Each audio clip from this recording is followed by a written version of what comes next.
अमित और कविता भाई बहन थे। कविता बड़ी थी, अमित छोटा था। दोनों के माता पिता का स्वर्गवास हो चुका था। कविता एक ऑफिस में काम करती थी, उसका भाई अमित कॉलेज में पढ़ता था। एक दिन अमित ने कविता से कहा, दीदी मुझे कॉलेज की फीस देनी है, मुझे कुछ रुपए चाहिए। कविता ने कहा, अभी तो मेरे पास पैसे नहीं है, कल तक मैं तुझे पैसे दे दूंगी। कविता ऑफिस से एडवांस मांगकर अमित को पैसे देती है। वह अपने भाई को अफसर बनाना चाहती थी, इसलिए वह दिन में ऑफिस में काम करती थी और शाम एक घर में काम करती थी। कुछ दिन बाद अमित की पढ़ाई पूरी हो गई। एक दिन अमित ने घर आकर कविता को बताया, दीदी मुझे बहुत बड़ी कंपनी में मैनेजर की नौकरी मिल गई, अब तुम काम करने नहीं जाऊंगी। ये कहकर वह जिद करने लगा। हार कर कविता मान गई और उसने काम करना छोड़ दिया। अब वह केवल घर संभालती थी। ऐसे ही समय बीत रहा था। एक दिन अमित ने कहा, दीदी मैंने कुछ रुपए जोड़ लिए हैं, अब मैं आपकी शादी करना चाहता हूँ। ये सुनकर कविता ने कहा, नहीं भाई, पहले मैं तेरी शादी करूंगी, जब घर संभालने वाली आ जाएगी तो मैं भी शादी कर लूंगी। कविता ने एक अच्छी सी लड़की देखकर अमित की शादी कर दी। अलका को भाभी के रूप में पाकर कविता बहुत खुश हो रही थी। धीरे धीरे अलका ने पूरा घर संभाल लिया। तीनों बहुत खुशी से रह रहे थे।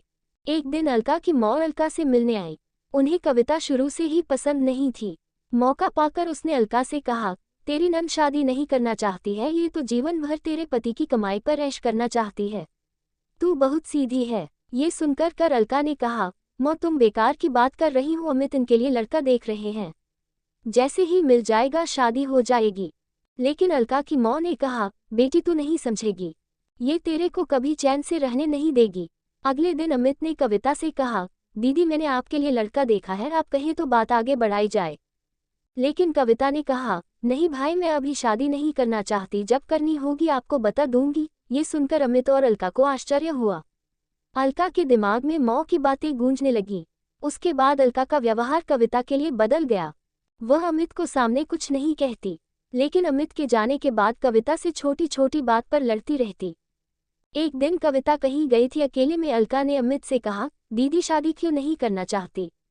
कहीं ऐसा तो नहीं तुम्हारी बहन हमेशा हमारे उपबोझ बनकर बैठी रहे? ये सुनकर अमित को बहुत गुस्सा आया। उसने कहा, खबरदार मेरी दीदी के बारे में कुछ कहा तो वे जो चाहेंगी वही होगा, तुम्हें पता उन्होंने अपना पूरा जीवन मुझे बड़ा आदमी बनाने में लगा दिया। अलका को समझ आ गया कि अमित उसकी बात कभी नहीं सुनेगा। उसने अपनी नंद को रास्ते से हटाने के लिए एक तरकीब सोची। एक दिन अलका ने कविता से कहा, दीदी काफी दिनों से मैं कहीं बाहर नहीं गई हूँ, कल हम मंदिर चलते हैं। ये सुनकर कविता बहुत खुश हुई। अगले दिन दोनों मंदिर में पहुंच जाती हैं। मंदिर में पूजा करने के बाद अलका कविता को प्रसाद देती है। उसने प्रसाद में कुछ मिला रखा था। प्रसाद खाकर कविता बेहोश हो जाती है। अलका उसे छोड़कर घर वापस आ जाती है। उसे लगता है जहर मिले प्रसाद से कुछ देर में कविता मर जाएगी। कुछ देर बाद कविता को होश आता है, लेकिन वह अपनी पिछली जिंदगी भूल गई। वह मंदिर में बैठकर रोने लगती है। शाम को जब अमित घर वापस आकर अलका से कविता के बारे में पूछता है तो अलका कहती है, दीदी तीर्थ यात्रा पर गई हैं, कुछ दिनों में वापस आ जाएगी।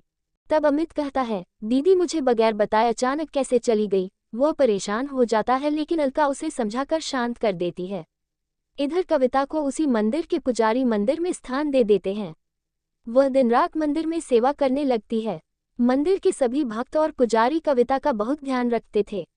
ऐसे ही समय बीत रहा था, लेकिन कविता को पिछला कुछ याद नहीं आ रहा था। काफी दिन बीत जाने पर अमित कविता को ढूंढने निकल गया। वह कविता को ढूंढता रहा, लेकिन कविता कहीं नहीं मिली। एक दिन वह थककर उसी मंदिर में एक पेड़ के नीचे बैठा था। तभी वहां कविता आई। उसने कहा, भैया मंदिर में भंडारा शुरू हो रहा, आप भी बैठकर भोजन कर लीजिए। कविता की आवाज सुनकर अमित चौंक गया। कविता को देखकर वह रोने लगा। तब कविता ने कहा, भैया आप क्यों रो रहे हो? तभी वहां पुजारी बाबा आ गए। उन्होंने अमित से पूछा तो अमित कविता के बारे में बताया। पुजारी बाबा ने कहा, ये लड़की यहाँ बेहोश मिली थी, होश आया तो इसे कुछ याद नहीं था। अच्छा हुआ तुम मिल गए, इसे अपने घर ले जाओ, भगवान ने चाहा तो वहां जाकर इसकी यादाश्त वापस आ जाएगी। अमित ने कविता को चलने के लिए कहा तो वह रोने लगी और जाने से मना कर दिया, लेकिन अमित जिद कर रहा था। तब कविता ने कहा, भाई मुझे सब कुछ याद है, लेकिन मैंने जानबूझकर नाटक किया ताकि तुम और भाभी मेरे बिना खुश रह सको। भाभी को मेरा घर में रहना पसंद नहीं, इसलिए अब मैं उस घर में नहीं जाना चाहती। ये सुनकर अमित रोने लगा और कविता से बोला, दीदी अगर आप घर नहीं चलोगी तो मैं भी यहीं रहूंगा। उसकी बातें सुनकर कविता घर आने के लिए तैयार हो गई, लेकिन उसने अमित से कहा, मेरी एक शर्त है, तुम भाभी पर गुस्सा नहीं करोगे। अमित मान गया और कविता को लेकर घर आ गया। कविता को देखकर अलका सहम गई, वह रोने लगी और उसने अमित और कविता से माफी मांगी। कविता के कहने पर अमित ने उसे माफ कर दिया। कुछ दिन बाद कविता ने शादी कर ली और अपने ससुराल विदा हो गई। Thanks for watching. Please like and subscribe the channel for more watching. गुलदस्ता गुलदस्ता गुलदस्ता गुलदस्ता गुलदस्ता गुलदस्ता गुलदस्ता गुलदस्ता गुलदस्ता गुलदस्ता गुलदस्ता गुलदस्ता गुलदस्ता गुलदस्ता गुलदस्ता गुलदस्ता।